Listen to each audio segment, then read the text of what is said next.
첫 번째 뉴스 가볼까요? 신호 대기 중 운동입니다. 과연 무슨 일이 있었던 걸까요? 영상부터 보시죠. 자, 레미콘 위를 주목해주세요. 하나, 둘, 셋. 한 남성 다리 쫙 벌리고 춤인지 운동인지 아무튼 아니 저기 지금 뭐 하는 거야? 잠깐만 왜 다리를 왜 돌려? 자 다른 각도로 볼까요? 역시 레미콘 위에서 풍차 돌리듯 휘릭. 백 변호사님, 백 변호사님, 저 사람을 말이죠. 대구에서 목격했다는 사람들의 그 목격담이 막 쏟아지고 있던데. 정말 어떤 분이 정말 사연을 들어보고 싶습니다. 저는 처음에 저기 조작된 영상인 줄 알았어요. 진짜. 레미콘 위에서 저렇게 지금 저게 윈드밀이죠. 예. 그리고 뭐 물구나무 서기도 하고 균형 잡기도 하고 여러 운동을 저 위에서 하신다고 하던데 저게 연출이 아니라 진짜인가 보더라고요. 지금 보니까 지난 20일에 온라인 커뮤니티에 올라온 영상인데요. 예. 지금 레미콘 위에서 지금 신호 대기 중입니다. 저기서 레미콘 위에서 저렇게 막 운동을 하세요. 근데 이제 문제는 신호가 바뀌자마자 저분이 운전석으로 갑니다. 예?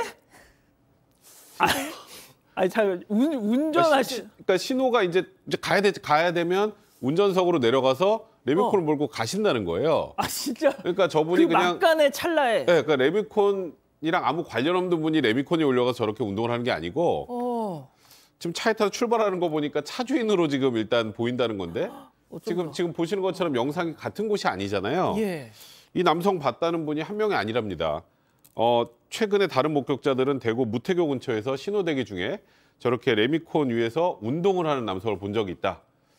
정말 저분이 왜 저러는지 사연을 좀 듣고 싶네요. 자, 이분의 정체를 아시는 우리 가족 여러분 계시면 저희한테 꼭 좀 연락 좀 주세요. 자, 교수님, 웃기면서 황당하면서 했지만 뭐가 됐든 위험합니다. 전혀 안 웃기는데요. 진짜요? 네. 죄송합니다. 저 사람이 왜 저러는지 잘 이해를 할 수가 없는데 본인뿐만 아니라 다른 사람들까지 그 위험은 물론이거니와 저 사람의 어떤 그 심적인 내면을 보게 되면 아마 이 그 성장 과정에서 다른 그 부모라든가 이런 분들의 그 관심이라든가 이런 것을 못 받았지 않았는가 하는 그런 생각이 듭니다. 왜냐하면 저렇게 하기가 상당히 어렵거든요. 저기 언제 신호가 바뀔지 어떻게 알고요. 지금 많은 사람들의 이제 그 목격이 돼 가지고 SNS 제보 영상까지 올라왔으니까 이제 그만하셔도 될 것 같네요. 네, 더 이상 하게 되면 저거는 뭐 어떤 법적인 조치를 해야 되지 않나 하는 그런 생각까지 듭니다. 좀 위험해 보입니다. 알겠습니다. 자, 두 번째 뉴스 이어가 볼게요. 소방관의 마지막 무전입니다. 이 정년 퇴직을 단 하루 앞둔 소방관이 마지막 출동에서 받은 긴급 무전 영상으로 만나보시죠. 아버지, 아들 기현이에요. 오늘이 아버지 마지막 근무라니 믿기지가 않네요. 뭐야? 87년 1월부터 지금까지 35년 동안 가족을 위해 쉬지 않고 달려오신 아버지, 그동안 정말 수고 많으셨습니다.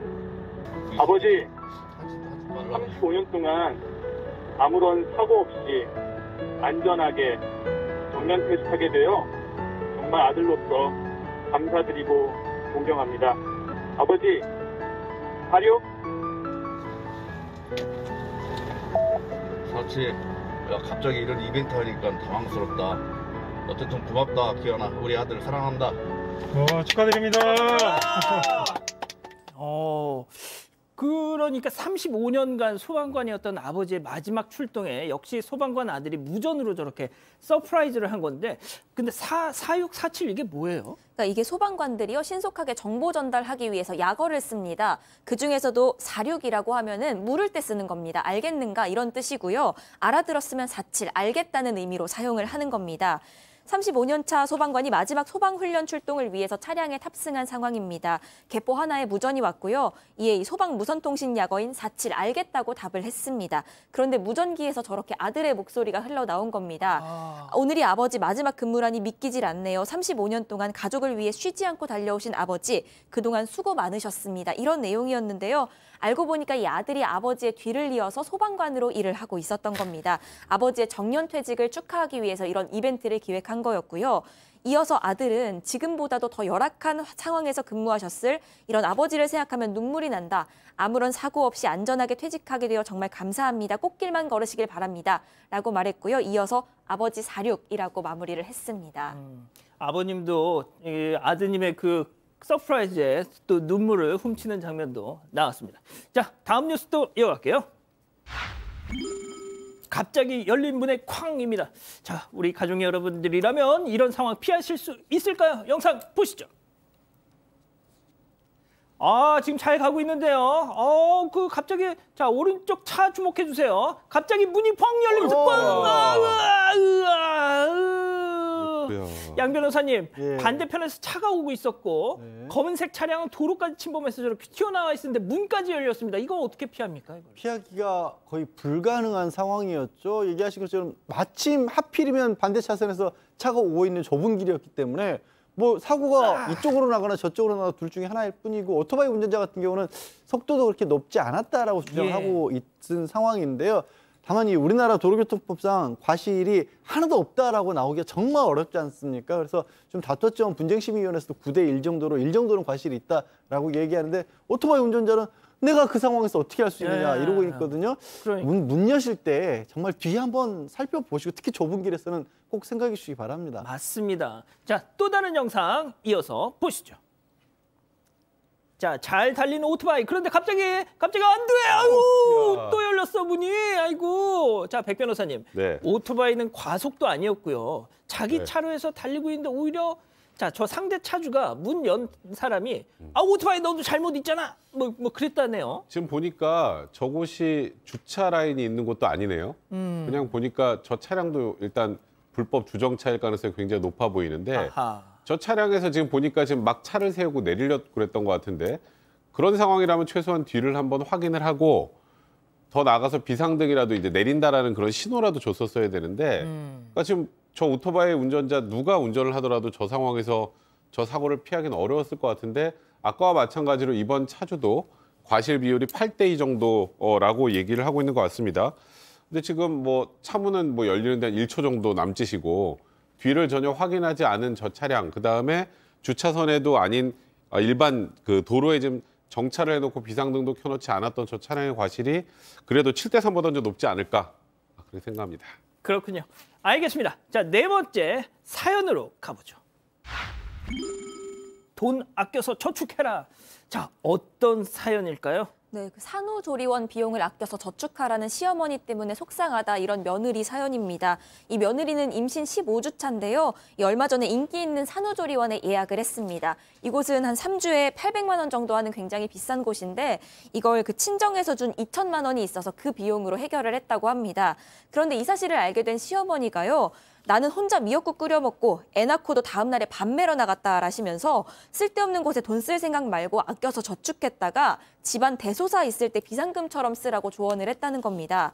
그런데 며느리가 듣기에는 그 어머니가 말씀하시는 대소사가 정말 부부간의 그 가정의 대소사가 아니라 시가 대소사로 들렸다고 하는데요. 아하. 이 며느리는 친정에서 아이 낳는데 준 돈이라서 다른 곳에 쓸 생각이 없고 오롯이 아이와 자기 몸을 위해서 쓸 생각인데 좀 기분이 나쁘다는 입장입니다. 알겠습니다. 자, 기다리셨던 푸처 핸즈업 타임 우리 가족 여러분들도 채팅창에 OX로 함께 참여해 보시죠. 먼저 며느리입니다. 어머 성문이 오빠나 아니 잠깐만요. 자, 그렇죠. 먼저 며느리죠. 성문이 오빠 낳고 혼자 미역국 끓여 드신 뒤에 바로 밥 매러 가셨어요. 와, 완전 신기해. 제 친구 자연이 시어머니, 다혜네 시어머니도 그랬다던데. 좀 제발 좀 뻥 좀 치지 마세요, 어머니. 그리고 이 돈 저희 친정 엄마가 주신 거예요. 저 몸 상할까 봐 그냥 모른 척 좀 해주세요, 동그라미. 양 변호사님 이거 감당하실 수 있겠습니까? 그러니까. 예. 뭐 시어머님들에게는 응원을 받으실 수 있겠지만 타겟층이 확실하네요. 예. 자, 다음은 시엄마. 어머머머머머 얘 좀 봐. 아이고 그냥 날 완전 못된 시애미로 만드네 아주 그냥. 야, 그게 나 좋자고 한 소리야. 너 어차피 산후조리원 안 가면 내가 돌봐줘야 되는데. 그리고 그 돈 내가 달라고 했어? 기껏 지들 생각해서 말해줬더니 뭐 아주 그냥 시애미를 뻥쟁이로 보내 X. 좋습니다. 자, 그런 말이죠. 소수 의견은 항상 나중에 듣는 걸로 하고 우리 오 교수님부터. 예. 우선 제 시어머니가 사돈댁에 고맙다고 얘기를 하셨는지 모르겠네요. 그러니까 사돈댁에서 그렇게 돈을 갖다가 줬다라고 하면 자기 아들도 같이 포함이 돼 있기 때문에 고맙다고 해야 될 것 같고요. 그리고 이제 그런 생각을 할 수는 있어요. 왜냐하면 이제 살아오는 여러 가지 환경이나 이런 것들이 다르기 때문에 그런 생각을 할 수는 있지만 머릿속에 넣고 저 돈을 좀 많이 좀 쓰는 것 같다라고 생각을 하는 거하고 그것을 갖다가 며느리라든가 사위한테 직접 말로 표현을 하는 거하고는 또 다르다고 봅니다. 특히 이제 제가 좀 마음에 걸리는 것이 야 나는 애 낳고 다음날 밤매로 나갔다 이런 얘기를 갖다 하는 것은 이 대화의 기법 중에서 상당히 좀 이렇게 하수란 말이죠. 그래서 제가 봤을 때는 아마 사돈댁에서 이 돈을 주면서 자기 딸을 생각해서 야 너 몸조리 하는데 좀 써라 이렇게 얘기를 갖다 했을 수도 있는데요. 이미 결혼을 한 그런 그 성인들이니까 잔소리는 될 수 있는 대로 자기 속으로 이렇게 삼키고 그렇게 하는 것이 앞으로 좀 이 결혼한 지 얼마 안 된 것 같은데 멀리 가려 그러면은 말 같은 것도 여러 가지 가려하셔야 되는 것이 지혜로운 것이다. 저는 그렇게 봅니다. 자, 우리 백 변호사님. 만약에 시어머니한테 제가 산후조리원 가야 되니까 800만 원을 주세요라고 했을 때 이 얘기를 들었다면 또 모르겠는데 일단 지금 말씀하셨던 것처럼 친정에서 또 본인의 딸의 건강, 그다음에 또 그 뒤에 태어날 아이의 건강까지 고려해서 산후조리원 관련 비용까지 포함해서 이렇게 돈을 받은 걸로 지금 해결을 하려고 했다라는 것에 대해서 개입을 하시는 건 그건 월권이다 일단. 두 번째는 이제 어머니 때는 진짜 그 애 낳고 바로 다음날 밤매러 가셨는지 모르겠지만 최근에는 또 시대도 많이 변했고요. 그리고 그걸 저축을 하고 본인이 이제 어떻게든 해결해서 저축을 하든 아니면 이걸 뭐 나중에 뭐 지금 산후조리를 쓰든 이거는 결국 그 며느리가 선택할 문제거든요. 그리고 시어머니가 지금 돈 내주시는 거 아니잖아요. 예. 그런 걸 고려한다면 시어머니의 이런 화법은 가정의 분란만 키우는 화법입니다. 저는 이제 우리 교수님하고 백 변호사님 말씀 들으면서 양지열 변호사님 진짜 좀 걱정된다. 지금 채팅창 분위기는 약간 좀 일방적이거든요. 그래서 예, 아무튼 말씀해 주세요. 저도 시어머님이 말씀하는 방법은 굉장히 잘못됐다라고 봐요. 근데 제가 왜 이 비난을 받을 걸 알면서도 굳이 엑셀을 했냐면 요즘 하나아이만 낳다 보니까요. 일부지만 산후조리원이나 아니면 아이들 용품이나 이런 것들을 파는 데가 굉장히 고가로 치솟고 있는 데가 많아요. 근데 주변에서 얘들은 아이를 두셋은 낳았을 때는 이런 것들 좀 생각을 하는데 다들 아이 하나씩만 낳다 보니까 그리고 또 그 SNS 올리고 하니까 거기 안 가면 안 되는 것처럼만 생각들을 하세요. 그래서 제가 봤을 때는 분명히 과소비 되는 부분이 있고 이런 부분에 대해서 이 시어머니는 말씀을 좀 잘못하셨는데 어른들도 저도 뭐 간섭하는 거 굉장히 싫어하잖아요. 얘기를 좀 해주실 필요는 있어요. 그렇게까지 필요 없는 부분에까지 가는 거는 좀 막아야 된다. 요즘 너무 진짜 보면 저도 아이 하나긴 하지만 해가지라면서 주변의 후배들 얘기 들어보면 뭐 이렇게 애들한테 이렇게까지 많이 쏟아붓지 싶을 때가 많은데 겁나서 말을 못 하거든요. 말씀은 잘못하셨지만 방법은 잘못되셨지만 좀 얘기를 해줄 필요는 있어요. 젊은 사람들. 그런 뜻이셨군요. 알겠습니다. 자, 이 기자, 그럼 우리 가족 여러분들 많은 의견 주고 계시는데. 네, 하지만 가족 여러분들은 좀 한쪽으로 쏠리시는 것 같기는 양지열 퇴출? 합니다. 양지열 퇴출. 네, 일단 김락경님은요. 좀 비싸긴 하다만 밤매러 갔다니 언제적 이야기를 하시는 건지라고도 말씀을 하셨고요. 김은수님, 골병 들면 나만 손해다. 고양이 나만 없어님. 그럼 조리원 안 가더라도 남편이 100일까지 애를 보면 되겠네. 라고도 말씀을 하셨습니다. 혹시 양지열 변호사님 욕하는 데는 없었습니까? 제가 알아서 잘 걸러서 말씀을 드렸습니다. 저는 취지가 그런 취지가 아니라는 거예요. 예, 아유, 늦었어요. 네. 알겠습니다. 진짜 심해요, 요즘. 아유, 늦었어요. 네. 예, 마지막 뉴스 가보죠. 그렇습니다. 영광의 은단추 제막식입니다. 자, 사랑하는 사방가족 여러분 정말 오래오래 기다리셨습니다. 드디어 실버 버튼이 도착했습니다. 사건 만약에 유튜브 채널 구독자 10만 달성한 지도 벌써 4개월이 지났는데요. 이 공식 제막식에 앞서서 그 영광스러웠던 순간 잠깐만 다시 보고 가시죠. 마음 준비를 해주시고요. 자, 음악 스타트! 야, 진짜 이거 만세! 사방가족 만세!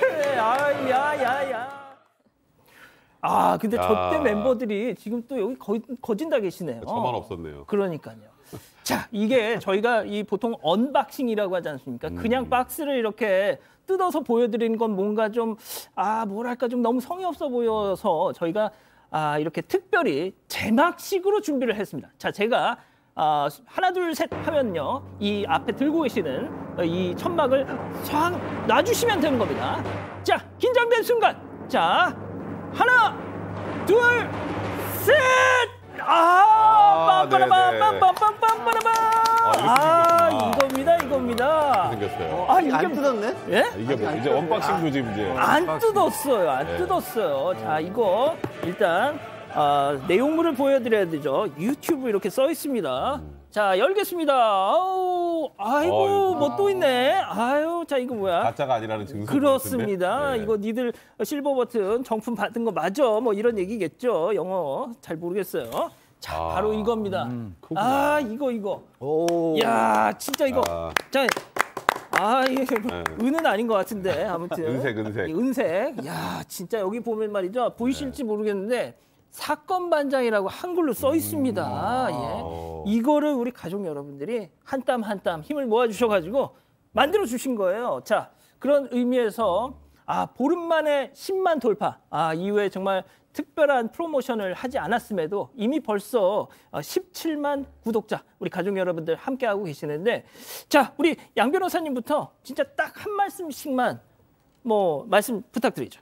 그저 감사드릴 따름이죠. 우리 저희 시청자분들께. 예. 자, 오 교수님.